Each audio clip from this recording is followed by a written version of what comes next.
who have become tourists have their pictures taken for the family albums, for their buddies at home, and their comrades on the other side of the ocean.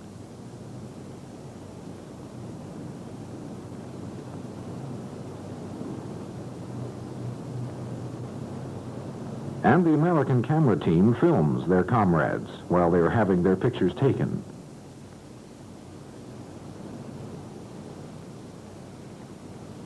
Souvenir photos, souvenir paintings. The Russian officer is painting the debris. He portrays those inhabitants of this defeated city, those who try to survive.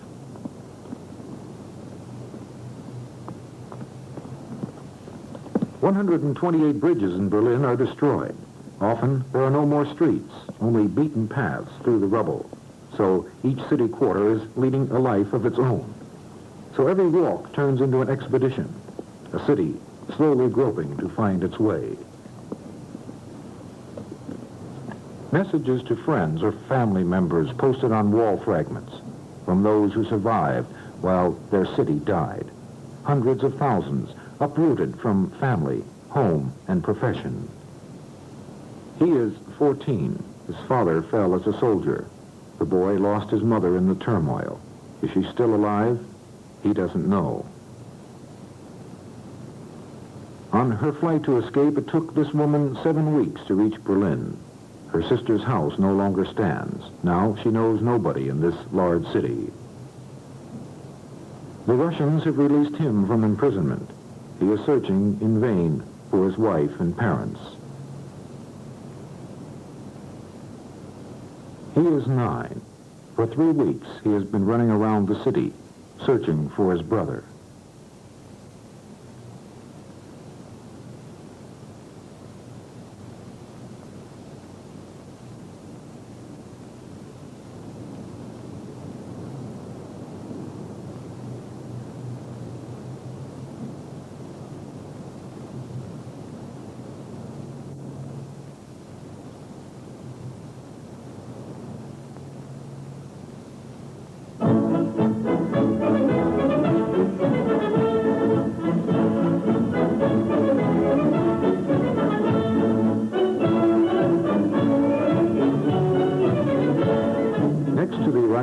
In front of the Brandenburg Gate, the gala presentation of the victors. The British Commander-in-Chief will bestow the Grand Cross of the Order of Bath on the Soviet Commander-in-Chief.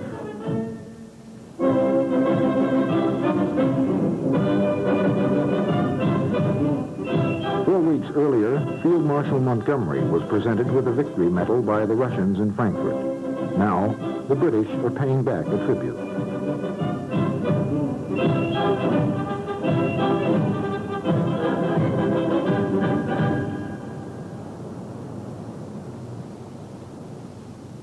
Marshal Zhukov later reports, "We were honored to troop the line of the British Honor Guard Company, which we were very pleased to do."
Not really. They will meet again soon at a military reception given by Montgomery the same evening.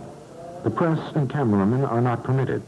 Topics of discussion: general problems of occupation, politics, and the Germans. Not far from here, unter den Linden and in the Tiergarten area, the embassy quarter is located. The American embassy was vacated for years and has not been occupied since then. Not so, however, with the embassies of the Axis powers. Even in the midst of the hail of bombs, the Italians, Japanese, and a few neutrals kept up ghost-like diplomatic activities with cocktail parties and receptions. Gentlemen, tuxedos; ladies, cocktail dresses.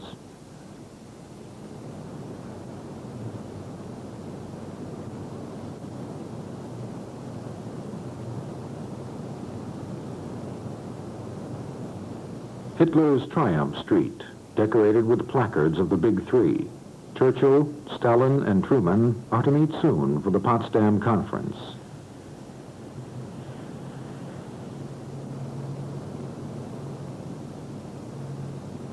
The Berliners hardly notice the summit meeting. However, the American camera team is driving out to Gatow, the airport nearest to Potsdam, in order to film President Truman's arrival.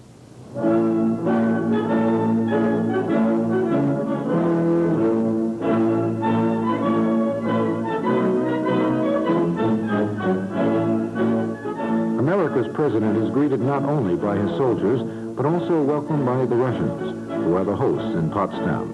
Brzezinski, the deputy Soviet foreign minister, is at the airport, along with Gromyko, the Kremlin's expert on Europe.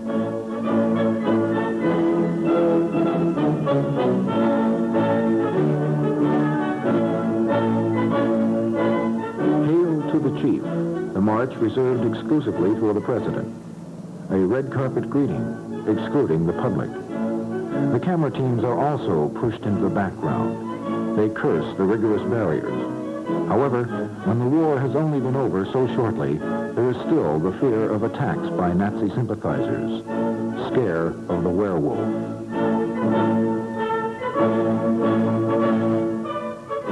Burns has only been in office as Secretary of State for less than 2 weeks, and the President for only 3 months, when they have to take over the responsibility for America's policies and politics in Berlin. The responsibility of the victor.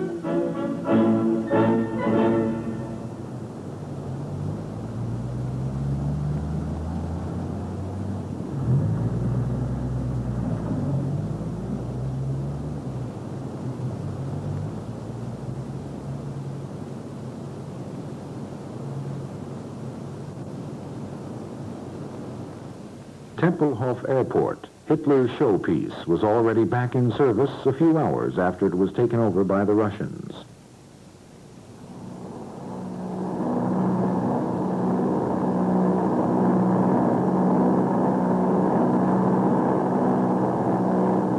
This gigantic complex, the largest closed-in block of buildings in Europe, is now turned over to the Americans. Upon inspection, they find it only slightly damaged. Otherwise, the opposite is true. During the 8 weeks until the arrival of the Western Allies, the Soviets had dismantled the greater part of the industry in all of Berlin that was spared by bombs and artillery fire, as forestalled reparations measures. Thus, Berlin lost 85% of its industrial capacity. The well-known Anhalter Railroad Station. Rail connections with the outside world are paralyzed. Almost all of Berlin's main railroad stations are destroyed. Only the tracks to the east were reconstructed with priority. For 2 weeks now, a daily express train has been running from Moscow to Berlin. Most of the tracks within the city's limits are lying idle or were dismantled.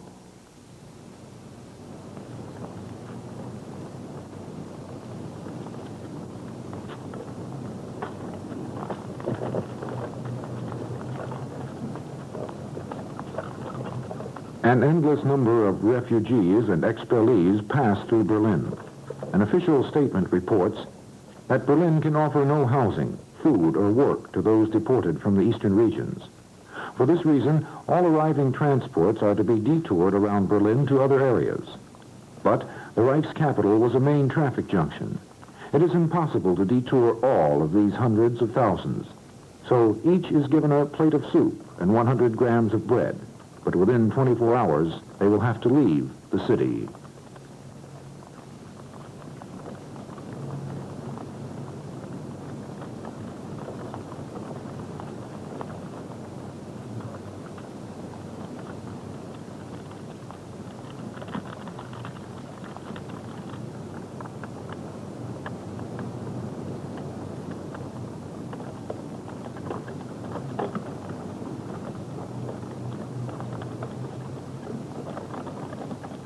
How do parents feel who cannot properly nourish their children, who have no treats to offer?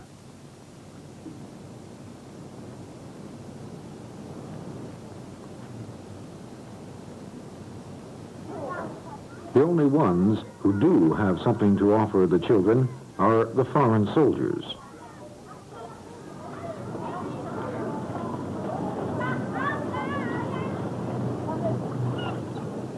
In many parts of the city, the waterworks have not yet been restored. The sewer system is destroyed. The result? Infectious diseases, typhoid and dysentery. People stand in line for hours for their food ration, often in vain. In July, the daily ration consists of 1,345 calories. The human body requires at least twice that much.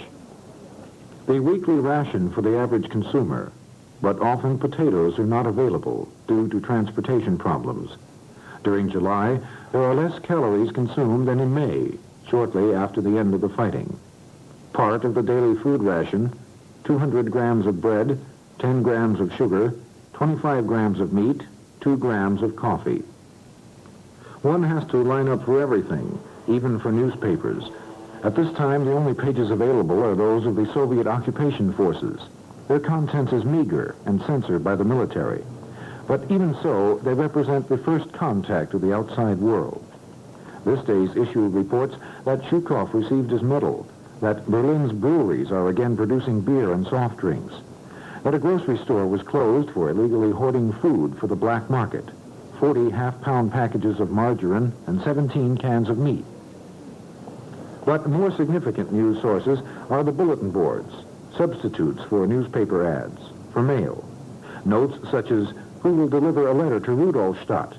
Hundreds of offers to trade, like a pair of black trousers and tennis rackets in exchange for shortening, sugar, and food. But also literature that was forbidden by the Nazis, such as Marx and Engels and other authors can be picked up by anyone who helps me take my personal belongings from Templin to Berlin, a distance of 45 miles. The Reichstag, bitterly fought over at the end of April and heavily damaged by artillery fire. The symbol for the unity of the Reich now stands in ruins.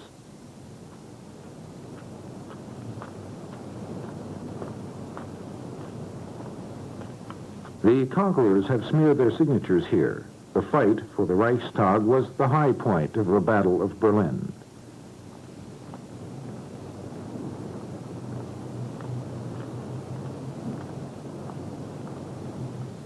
On this day, the newspaper Volkszeitung comments, now that relative order has returned, unauthorized persons can no longer be permitted to loot wood from public and private premises in the irresponsible manner in which they have been acting. Also, the taking of wood for the purpose of heating is categorically forbidden. All wood found in the city of Berlin is the property of the magistrate and will be used for reconstruction according to plan. The opinion that partially burned wooden boards could be considered as useless and therefore be utilized for private purposes is wrong and illegal. It is especially this type of wood that is best suited for reconstruction purposes. The Salvaged Goods Authority hereby brings to the public's attention that from this day forth, the police authorities will be keeping a close watch for wood looters. Anyone caught will be prosecuted as a plunderer.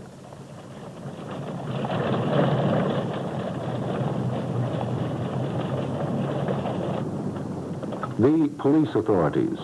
In July, they are still a kind of a mixed society. There are criminals amongst them who identified themselves as anti-fascists, along with staunch National Socialists who forgot about their Nazi party card. As much as the police authorities lack the proper personnel, just as little equipment is on hand. The Soviet city commander simply had a few bales of brown former uniform cloth dyed for the police's outfits. But the color proved to be worthless. When it rained, the policemen looked like Bengal tigers.